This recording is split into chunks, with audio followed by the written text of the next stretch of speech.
पति का मुंह फुलाना कोई अपराध नहीं माना जाएगा। कोई भी पति अगर अपनी पत्नी से नाराज होता है तो पत्नी कोई मुकदमा दर्ज नहीं करवा पाएगी, ऐसा सुप्रीम कोर्ट कह रहा है जजमेंट के थ्रू। जजमेंट अभी का 7 मई 2026 का है। इस केस के अंदर भी एक पति जो था अपनी पत्नी से नाराज हो गया था, उसने उससे बातें करना बंद कर दी थी क्योंकि पत्नी जो है बिना बताए मायके में चली गई थी, इसलिए पति नाराज हो गया। लेकिन पति ने बातें करना बंद कर दी और पत्नी ने सुसाइड कर लिया। और उसके सुसाइड के बाद में जो है पत्नी के जो माँ बाप थे उन्होंने पति पक्ष के ऊपर जो है डॉवरी और डॉवरी डेथ का मुकदमा दर्ज करवा दिया कि इन लोगों ने हमारी लड़की को जो है दहेज के लिए जो हमारी बच्ची के साथ में क्रूरटी की थी। और कोर्ट ने क्या किया, कोर्ट ने पति के सारे रिश्तेदारों को तो बरी कर दिया, लेकिन पति के ऊपर जो है 3 साल तक की जो जेल की सजा लगा दी और 10,000 रुपए तक का जुर्माना लगा दिया और कह दिया कि 10,000 रुपए टाइम पे जुर्माना नहीं दिया तो 6 महीने के लिए उसको जो है एक्स्ट्रा जेल और काटनी पड़ेगी। और अब पति आ गया सुप्रीम कोर्ट के अंदर कि भाई मेरा नाराज होना क्या इतना बड़ा क्राइम है? भाई एक हस्बैंड वाइफ के बीच में तो नाराजगी चलती रहती है, लेकिन हमने उससे कोई दहेज नहीं मांगा, ये मुकदमे तो दहेज के हैं, पर हम तो सिर्फ उससे नाराज हुए थे क्योंकि वो मेरे से बिना पूछे अपने मायके में चली गई थी। अब देखो हुआ क्या था। अभियोजन पक्ष का मामला ये है कि भाई उस लड़की की जो डेथ है 31/1/2015 को तकरीबन 5 और 7 के बीच में हुई है।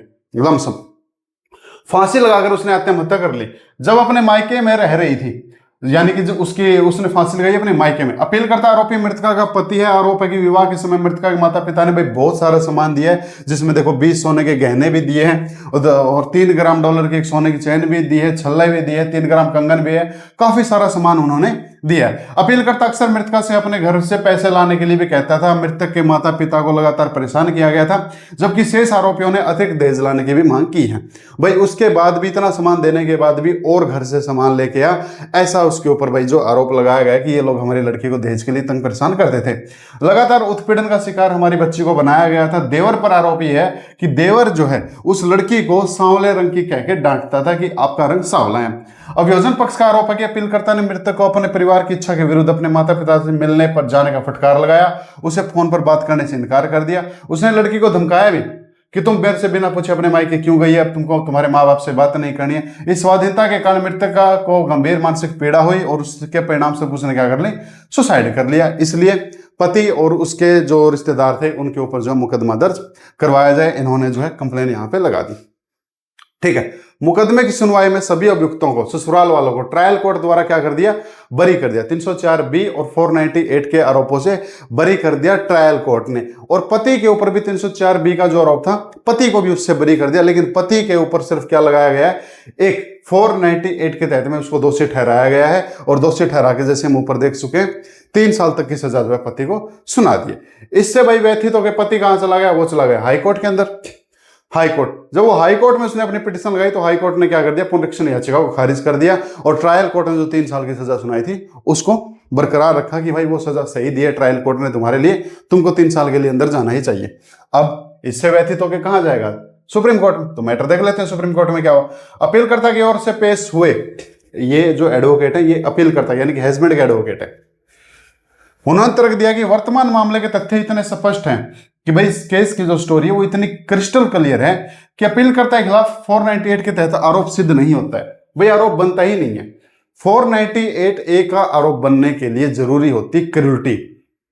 पत्नी के साथ में क्रूरटी हुई है, या तो मेंटली या फिर फिजिकली उसके साथ में क्रूरटी होनी चाहिए, और उसकी वजह होनी चाहिए दहेज। लेकिन यहां पे कोई दहेज की वजह नहीं है। इन दोनों की शादी, ध्यान से देखना, इन दोनों की जो शादी है वो 2/11/2014, 2 नवंबर 2014 को इनकी शादी हुई थी। मृतक और अपीलकर्ता का संबंध केवल 29/11/2000 तक ही रहा है, यानी कि ये लोग सिर्फ 27 दिन साथ में रहे हैं, यानी उस तारीख तक जब अपीलकर्ता मस्कट अवाम के लिए देश छोड़कर चला गया।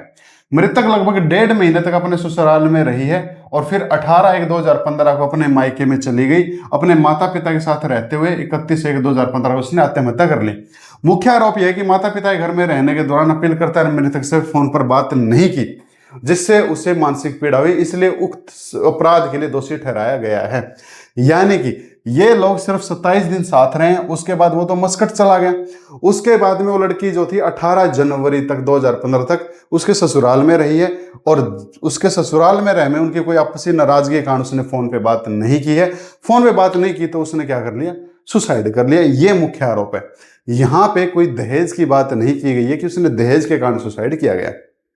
इसके विपरीत प्रतिवादी विद्वान हो गए, यानी कि जो लड़की है उसके एडवोकेट ने क्या कहा कि अपीलकर्ता द्वारा मृतक से संवाद न करने के आचरण उसे गंभीर मानसिक पीड़ा पहुंचाई है। वही हस्बैंड ने अपनी नई नवेली दुल्हन से बात नहीं की, इसलिए वो टॉर्चर हुआ है उसके साथ में। और कई बार होता ना, आदमी इस लेवल पे पहुंच जाता है कि जब हम किसी की कॉल का इंतजार करते हैं, मैसेज का इंतजार करते हैं, और उस बंदे का अगर हमको कॉल ना आए तो फिर दिमाग में जो है बहुत बुरे बुरे ख्याल आने लग जाते हैं। और उन बुरे ख्यालों में अगर किसी इंसान ने कोई गलत डिसीजन ले लिया, जैसे इस केस के अंदर हुआ है, तो वो सुसाइड हो जाता है। तो आई थिंक इस केस में भी इन्होंने ऐसे सुसाइड किया होगा कि भाई जिस बंदे का इनको इंतजार था, जिनकी कॉल का इंतजार था, कॉल नहीं आई, बुरे ख्याल दिमाग में आ गए और फिर इन्होंने सुसाइड कर लिया। लेकिन सुसाइड कहाँ हुई है? सुसाइड पीहर में जाके हुई है, तो वहां नहीं हुई। वो अपने घर पे चली गई और 31/1/2015 को उसने सुसाइड कर लिया, जिससे इस पूरे परिवार के ऊपर मुकदमा दर्ज होना चाहिए। यहां पे ये कौन कह रहा है? लड़की का एडवोकेट कह रहा है। अब दोनों पक्षकारों को सुनने के बाद सुप्रीम कोर्ट ने क्या डिसीजन लिया है हम ये देख लेते हैं। यह सर्वविदित कानून है कि अभियोजन पक्ष को, अभियोजन पक्ष का मतलब होता है लड़की वाले, अभियुक्तों के विरुद्ध, अभियुक्तों का मतलब होता है लड़के वाले के विरुद्ध लगाए गए आरोपों को, इस केस में बता रहा हूं भाई, इस केस में परे साबित करना होता है। अभियोजन पक्ष को अभियुक्तों के विरुद्ध लगाए गए आरोपों को संदेह से परे साबित करना होता है। यानी कि बर्डन ऑफ प्रूफ किसके ऊपर है? लड़की वालों के ऊपर है। लड़की वालों को प्रूफ करना होगा कि इन्होंने जो है दहेज के लिए क्रूरटी की है। यह दायित्व अभियुक्त पर नहीं है, लड़के पे नहीं है, विशेषकर जब मुकदमा 498 आईपीसी के तहत आरोप हो। यहां पे बहुत बड़ी बात है, मैं आपको थोड़ा सा और एक्सप्लेन इसको कर देता हूं अच्छे से। देखो, दहेज के केस में है ना 3 मुकदमे लगते हैं। एक तो 498 ए का, एक डिप्पी एक्ट सेक्शन 3 का, और एक डिप्पी एक्ट सेक्शन 4। आपने देखा होगा काफी सारी एफआईआर के अंदर या चार्जशीट के अंदर, या आप में से भी कोई ऐसा कोई लड़की भी होगी या आप में से कोई ऐसा लड़का भी होगा जिसके केस में, इस केस में सिर्फ एक मुकदमा लगा 498 ए। लेकिन कई बार आपने देखा होगा पुलिस क्या करी, 498 के साथ में 3/4 आपने देखा होगा कि डिप्पी एक्ट 3/4 भी लग गया है। अब देखो केस को समझो, अगर किसी मुकदमे में सेक्शन 3 और 4 नहीं लगा है, जैसे इस केस में नहीं लगा है, तो उस केस में बर्डन ऑफ प्रूफ लड़की वालों के ऊपर है।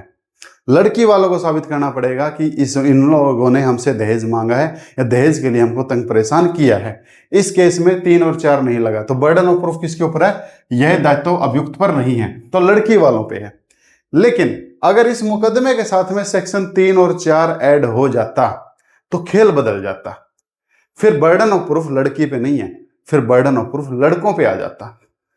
तो जिन मुकदमों में सेक्शन 3 और 4 लग गया है, उन केसों में अब अपने आप को अगर किसी लड़के को बचाना है तो उस लड़के को प्रूफ करना होगा कि हमने दहेज नहीं मांगा है। और अगर सिर्फ सिंगल सेक्शन लगा 498 है तो लड़की के ऊपर बर्डन ऑफ प्रूफ होता है। तो कानून बड़ा थोड़ी सी टेढ़ी खीर है, तो इन चीजों को समझो कि कब लड़के को प्रूफ करना होगा, कब लड़की वालों को प्रूफ करना होगा।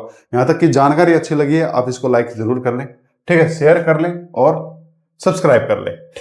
मृतक के अपने मायके आने के बाद से अपीलकर्ता की नाराजगी और फोन पर बातचीत न करने के उसके निर्णय के संबंध में गवाह संख्या 1, गवाह संख्या 2 और गवाह संख्या 3 की गवाही को देखते हुए साक्ष्य केवल मौखिक हैं। अभियोजन पक्ष का यह कर्तव्य था कि वह मृतक अभियुक्त और मृतक के माता पिता जिन्होंने अपीलकर्ता के विरुद्ध गवाही दी थी कि कॉल विवरण के साथ अपीलकर्ता मृतक के बीच संचार की कमी के इस आरोपों को साबित करे। और बचाव पक्ष में अपीलकर्ता ने कहा कि उसने मृतक से संपर्क करने का प्रयास किया, लेकिन मृतक का मोबाइल फोन खराब होने के कारण ऐसा नहीं हो सका, इसलिए उसने मृतक के पिता को फोन किया। ऐसी परिस्थितियों में केवल मौखिक गवाही के आधार पर यह कहना कि अपीलकर्ता द्वारा संपर्क न हो पाने के कारण मृतका ने आत्महत्या कर ली, यह गलत है। लड़के का कहने का मतलब है कि भाई मैंने तो कॉल की थी, लड़की का फोन खराब था, मैंने उसके फादर वाले फोन पे फोन किया, पर बात नहीं हो पाई। और लड़की कह रही है कि मेरी उससे बात नहीं हो पाई, इसलिए मैंने क्या कर लिया, सुसाइड कर लिया। और ये सिर्फ एक गवाही है, कोई इसका सबूत नहीं है, ना ही कोई कॉल विवरण है। कॉल विवरण का मतलब ये है कि एक तो लड़के ने तो चलो फोन नहीं किया, बस लड़की कर लेती, आप कर लेते कॉल, तो लड़की ने भी लड़के को कोई कॉल नहीं किया, इसका कोई विवरण नहीं है। तो आपने सुसाइड किया, एक दफा कॉल ही कर लेते। यहां पे अब देखो ये चीज यहां पे बताई गई है, ये सुप्रीम कोर्ट की वर्डिंग है, मैं जो भी बोल रहा हूं। अभियोजन पक्ष ने व्हाट्सएप चैट पर भरोसा किया जिसमें दिखाया कि अपीलकर्ता द्वारा मृतक को कोई संदेश नहीं भेजा गया, लड़की ने कोई भी व्हाट्सएप पे मैसेज नहीं भेजा, ताकि यह साबित किया जा सके कि कोई बातचीत नहीं हुई थी। लड़की कर लेती भाई। तो हालांकि हमारी राय में व्हाट्सएप पर संदेश भेजना भी पर्याप्त नहीं है भाई। हम तो फिर भी ये कह रहे हैं कि अगर वो व्हाट्सएप पे भेज भी देती तब भी हम उसको नहीं मानते, लेकिन एक दफा के लिए हम ये बात बता रहे हैं क्योंकि बातचीत सामान्य फोन कॉल के माध्यम से भी हो सकती है। इसके अलावा क्रूरता साबित करने के लिए आरोपी का जानबूझकर किया गया आचरण इतना बाध्यकारी होना चाहिए कि मृतक आत्महत्या करने के लिए विवश हो जाए। इस संबंध में निचली अदालत और हाईकोर्ट द्वारा दर्ज किए गए निष्कर्षों के अनुसार ऐसा प्रतीत होता है कि मृतक अपने पासपोर्ट में लंबित औपचारिकताओं के कारण अपीलकर्ता के साथ मस्कट की यात्रा नहीं कर सकी। यानी कि सिर्फ और सिर्फ सुसाइड का रीजन ये है कि वो उसके साथ में मस्कट जाना चाहती थी, लेकिन उसकी पासपोर्ट में कोई कमी होने के कारण वो मस्कट नहीं जा सकी, जिसके कारण वीजा जारी नहीं किया जा सका। और यह ऐसा मामला नहीं है जहां उत्पीड़न और आपराधिक अपील अधिनियम का कोई आरोप लगाया गया हो। भाई उसका वीजा नहीं लगा तो इसमें हस्बैंड की क्या गलती? तो इसका मतलब ये थोड़ी कि आप सुसाइड कर लो। मानते नई नवेली दुल्हन वो जाना चाहती होगी मस्कट में, लेकिन रीजन क्या था भाई? रीजन उसका पासपोर्ट जो है पासपोर्ट नहीं बना था, वीजा नहीं मिला था, इसलिए वो नहीं जा पाई और उसने सुसाइड किया है। मृतक साथ विवाह की तिथि से लेकर अपीलकर्ता के भारत से मस्कट जाने तक प्रवास के दौरान क्रूरता सिद्ध हो चुकी है। अंत किसी भी ठोस सबूत के अभाव में मृतक को 13 दिनों तक मात्र संपर्क न रखना, 13 दिन तक उनकी बात नहीं है, बिना किसी पुख्ता प्रमाण के इस मामले के तथ्यों के आधार पर किसी भी तरह की क्रूरता की श्रेणी में नहीं आता है। और क्रूरता की श्रेणी में नहीं आता तो क्या कर दिया? हमारी राय में क्रूरता के आरोपों को सिद्ध करने के लिए अपर्याप्त साक्ष्य है, इसलिए लड़के को बरी कर दिया। 498 आईपीसी के तहत आरोप साबित करने के लिए आवश्यक तथ्य स्थापित करने में पूरी तरह विफल रहा लड़की वाले। अतः क्रूरता और उत्पीड़न के सबूतों के आधार पर दोष सिद्धि का निर्णय किसी ठोस साक्ष्य के बिना और फलस्वरूप निर्देशित सजा भी उचित नहीं है।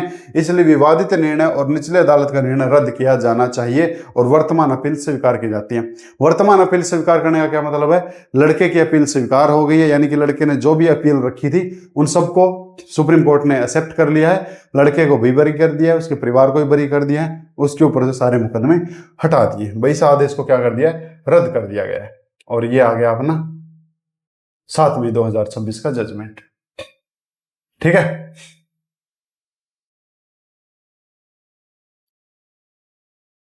लो भाई, तो पत्नी से नाराज होना कोई अपराध नहीं है, मुंह फुलाना भी कोई अपराध नहीं है, उससे अगर नाराजगी में बात नहीं की तो यह भी कोई अपराध नहीं है। तो जानकारी अच्छी लगी आप इसको लाइक कर लें, शेयर कर लें, सब्सक्राइब आप इसको जरूर कर लें। Thank you.